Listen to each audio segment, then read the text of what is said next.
would like to welcome you all and to start presenting what is the agenda that we have prepared with with the kind collaboration of colleagues from the European Commission and from Rural Tour.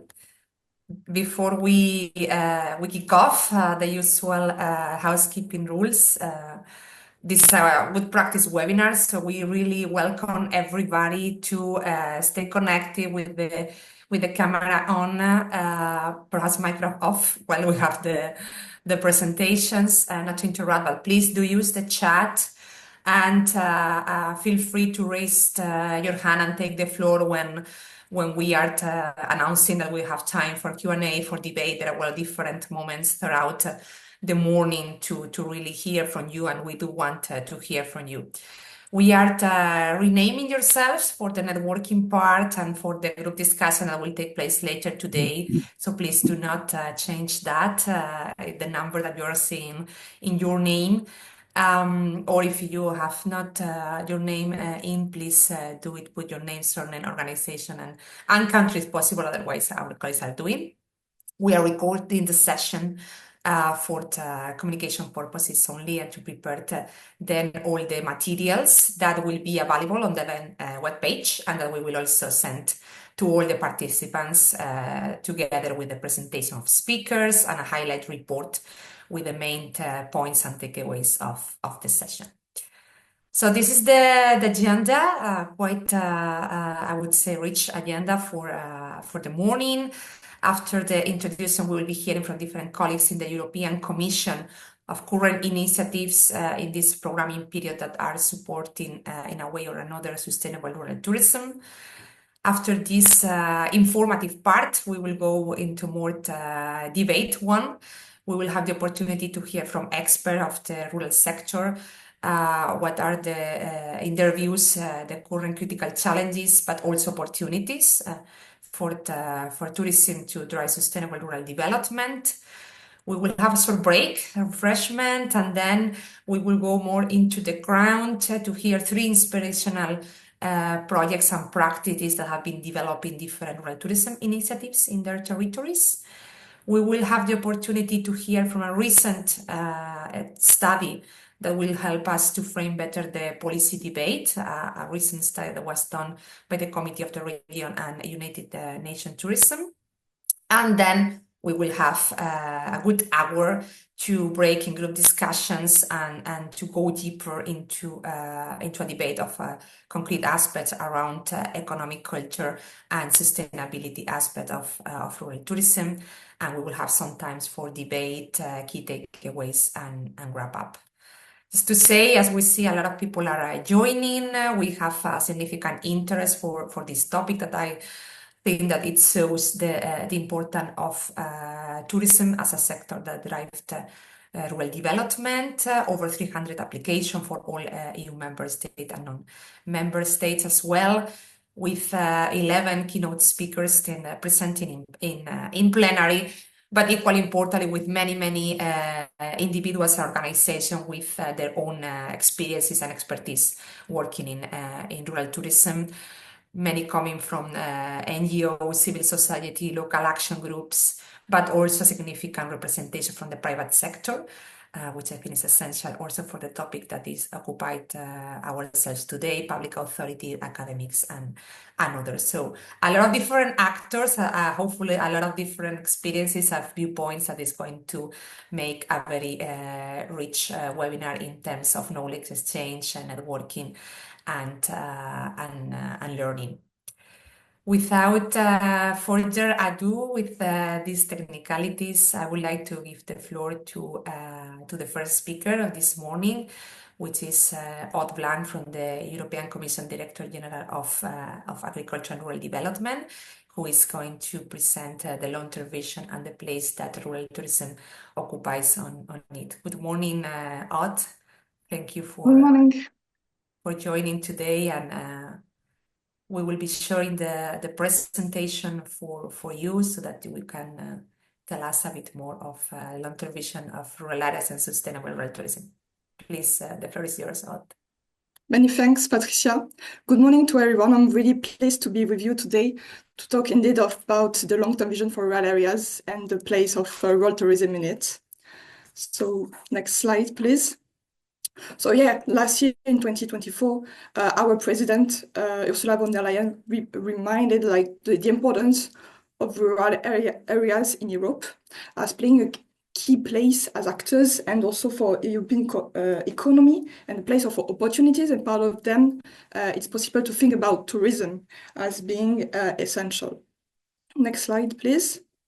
So the long-term vision for rural areas is a communication that was adopted in 2021 and aims at stronger, connected, prosperous and resilient rural areas by 2040. So it's really a long-term vision. And for this, we have two main actions, the Rural Action Plan and the Rural Pact. And that, as is mentioned on the slide, it has been reminded by the Vision for Agriculture and Food this year. And so we aim at strengthening and updating the Rural Action Plan this year. Next slide, please. Just to show you a bit what's about, the Rural Action Plan is a bit our commission homework, so what we aim to do to really support rural areas and the different actions we do in that sense. So you can see that we have many actions that have been launched, are ongoing or are already completed. And so really acting for the attractiveness of rural areas. So it's like we can think about connectiveness, social economy, so several steps towards it. But this is a long-term process and it's not the end. So what we want is really to update the action plan in 2025 to really pursue this work towards it. Next slide, yeah. So the other action is the Rural Pact. So the Rural Pact is a formal space and framework of cooperation between national, regional, local governments, but also with civil society organizations, businesses, academic citizens, really gathering everyone that shares the objectives, the goals of the rural vision.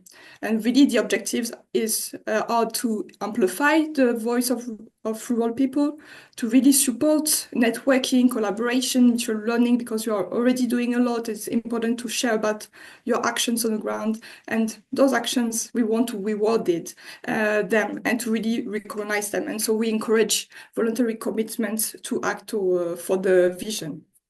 Next slide, please. So part of the Rural Pact, we have many activities that could be interesting for you.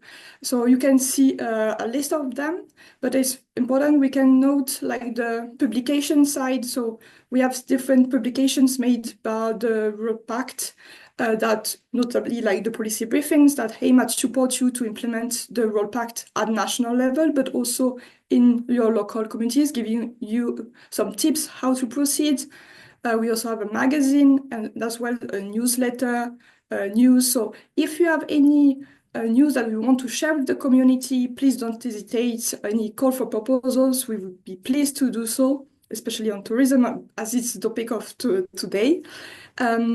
It's also possible to think about the networking opportunities we have, notably at different events, but also in the community groups. So there are some groups that aim at discussing specific topics. So you can see some examples there.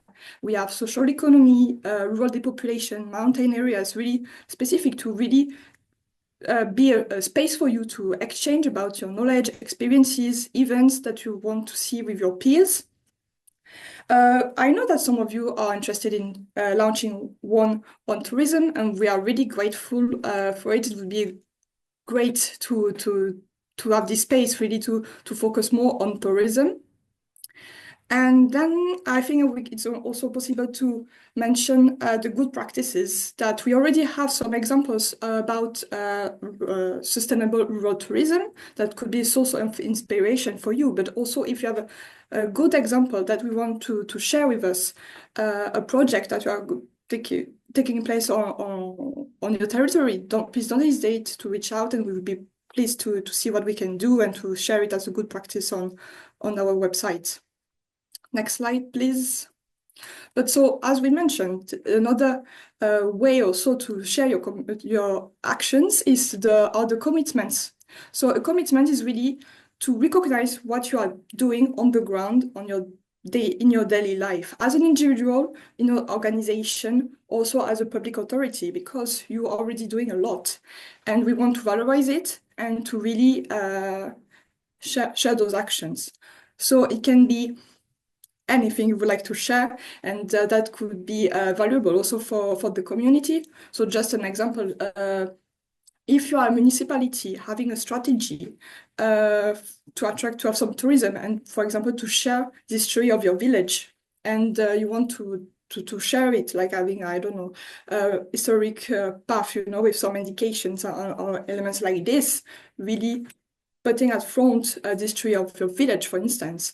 It could be like a commitment saying, I commit to share it and to have this valuable contribution for rural areas and for the Rural Pact.